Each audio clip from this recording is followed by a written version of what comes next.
según la palabra de Dios, estos pecados van al lago de fuego y azufre. Dice los cobardes. Los cobardes no les gusta a Dios nada. Pero claro, cuando uno tiene el Espíritu Santo, eso ya no pasa porque el Espíritu no te da espíritu de cobardía, sino de poder, de amor y de dominio propio, ¿no? Entonces, los cobardes, los incrédulos. Un incrédulo tampoco le gusta a Dios. No le gusta nada porque está despreciando el sacrificio que él hizo en la cruz, no cree, exacto. Entonces, al final, si eres un incrédulo, nada más que va a estar dominado por espíritus de demonios. Luego, los abominables, ¿no? Los que cometen cosas abominables, ¿no? Los abominables tampoco le gusta a Dios. Por ejemplo, una persona que sea un pederasta, por ejemplo, pues evidentemente eso es una cosa abominable y a Dios no le gusta. Luego, los homicidas, los fornicarios tampoco le gusta a Dios. Los fornicarios son, pues lo que éramos nosotros, lo que éramos, cuando una persona no tiene el Espíritu Santo, pues es un fornicario y su vida gira en torno a eso, ¿no? Nada más que, a ver, cuanto más mejor, ¿no?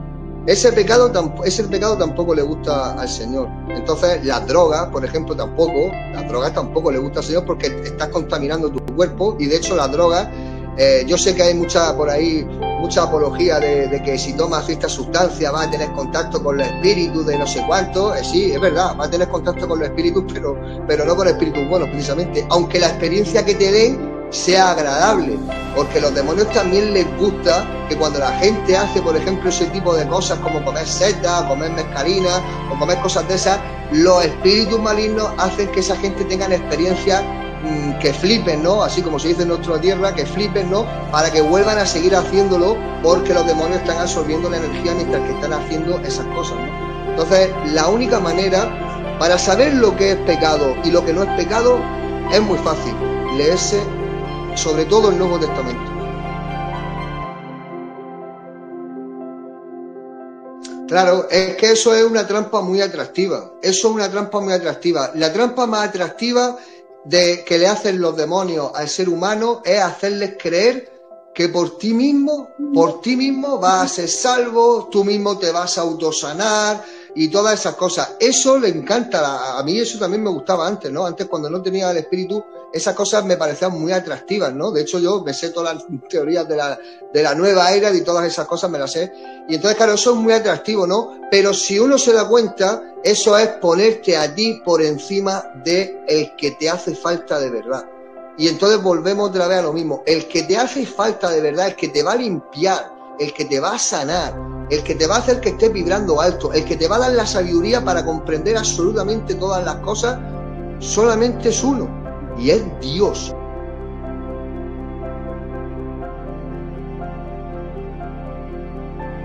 Mira, eso es verdad de que vamos a ver, uno tiene que tener en cuenta una cosa primeramente. Lo primero es que, como ya hemos dicho antes, Dios controla todas las cosas que pasan aquí en esta tierra. Y Dios tiene control sobre su palabra, ¿eh? Dios tiene control sobre su palabra. Entonces, no depende de lo que el hombre quiera, sino de lo que el Señor le permita que haga. Entonces, la palabra de Dios la controla Dios. Y Él ha permitido que hayan algunas adulteraciones que te las puedo resumir aquí en un momentico, que son las adulteraciones que tiene, lo sé te lo digo porque yo he investigado este tema, ¿no? Entonces sé de lo que estoy hablando. Entonces, las adulteraciones que tiene la Biblia no es como se cree mucha gente de que hay cosas que son súper... No, solamente son estas cosas. En el Antiguo Testamento está el falso nombre de Jehová, que ese no es el nombre de Dios, ni Yahweh, ni ningún nombre que viole el tetragramatrón, porque esos nombres los pusieron la ramera, los católicos, para que la gente en su ignorancia pudiera, para que pronunciara nombres blasfemos que invocan a demonios. Entonces, ese nombre de Jehová, Yahweh y similares son adulteraciones de la ramera. Muy bien, entonces el Espíritu te da la capacidad para que puedas descubrir y que puedas investigar y que puedas comparar los textos originales, porque se puede escudriñar los textos originales de la Biblia, ¿no? Entonces, cuando uno investiga se da cuenta de que esos nombres son falsos y luego en el Nuevo Testamento hay pequeñas palabras como, por ejemplo, obispo, no, eso es una añadidura de la ramera, porque no, en el original no dice obispo, dice supervisor. Pero en algunas Biblias, no en todas, en algunas Biblias pone obispo, en otras, primera de Juan 5:7, también no existen los originales, que los originales cualquiera los puede investigar, No está Primera de Juan 5:7 que dice, porque tres son los que dan testimonio en el cielo, el Padre, el Hijo y el Espíritu Santo. Eso es otra añadidura que no está en el original, porque lo que dice en el original es, porque tres son los que dan testimonio, el agua, el Espíritu y la sangre. ¿Por qué dice eso el apóstol Juan? Porque él estaba allí cuando le clavaron la lanza al Señor Jesús para ver si estaba muerto y vio que le salía sangre y agua y el Espíritu que entregó el Señor, ¿no? Entonces, son pequeñas cositas, pero a fin de cuentas lo que hay escrito en la Biblia, aunque sea una Biblia, por ejemplo, como Reina Valera, que está adulterada, al final el mensaje es el mismo. El mensaje es el mismo. El mensaje es que tienes que volver a nacer.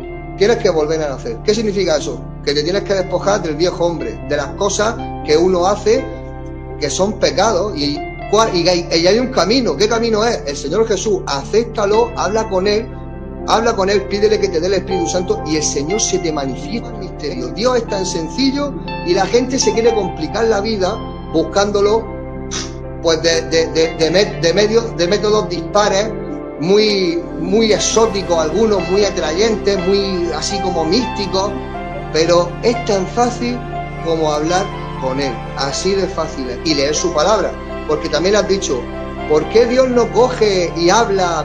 Pero si está en su palabra, ¿tú quieres que Dios te hable? Cógete el Nuevo Testamento y léetelo, y ahí te va a hablar Dios. Es como si te estuviera hablando. Si quieres saber lo que Dios dice, léete el Nuevo Testamento, lo tienes muy fácil.